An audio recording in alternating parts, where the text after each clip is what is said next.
Hey, Scope 3 emissions. Just when New South Wales looks like it's got the mail that we should not in Australia be holding back approval for coal mines, worried about what that coal will do once it's exported, Queensland looks like it might bring them in.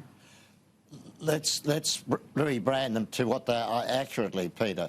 They're an exercise in arrogant 21st century neo-colonialism. We are going to tell the Indians, the Chinese, everybody else what they should do, that they shouldn't be having coal-fired power stations, they shouldn't be having steel industry or whatever, because we think that we will decide that they shouldn't be emitting CO2.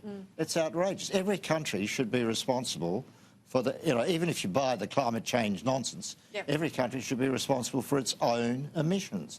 So these phase 3 emissions are what, just to finish, is what these countries emit when they use our natural resource. It's also fundamentally insane on our behalf to try and limit the use of our natural resources globally. It's not just the direct CO2 emitting resources, it's also things like iron ore, because you need coal to produce steel. Yeah, this is the madness, isn't it, Andrew Stone? I mean, it's actually not in the Paris Agreement, but it's what activist judges we've seen in New South Wales want us to calculate.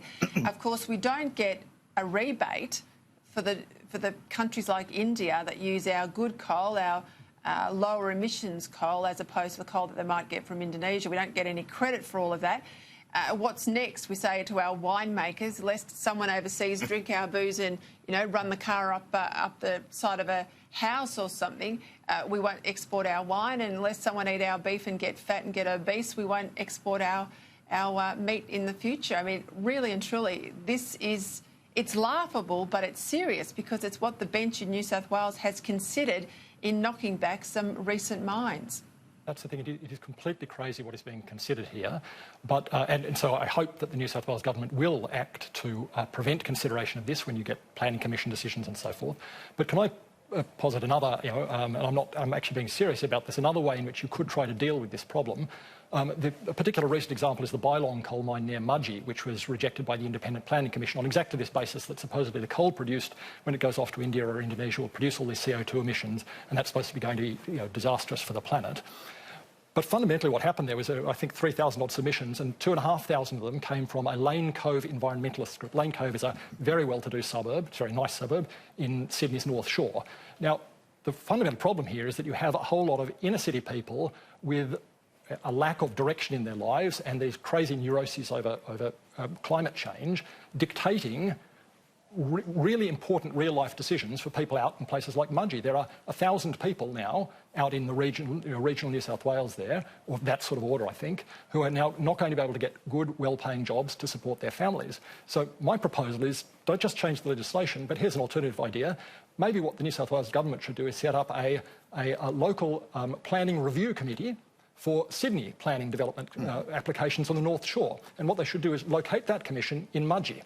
And then we'll have people in Mudgee making decisions about what can happen in the North Shore, and then suddenly people in the North Shore might suddenly think, actually it's not such a good idea that we are constantly being given this power to make all these decisions about real life, really impactful decisions about the lives of people out in the regions. I'll tell you what, Andrew, there's something in that. Remember when the courts were old circuit courts, they used to go around to the regions and sit in these country towns to make decisions relevant to locals in sort of in the land in which the people lived. Well, wouldn't it be great if these environmental courts, it would be great if we didn't have them in the first place, but let's say they went out, they had to go out to Mudgee and they had to sit there and hear from the people of Mudgee about a mine in that particular area. Yeah, not a bad idea. Yeah.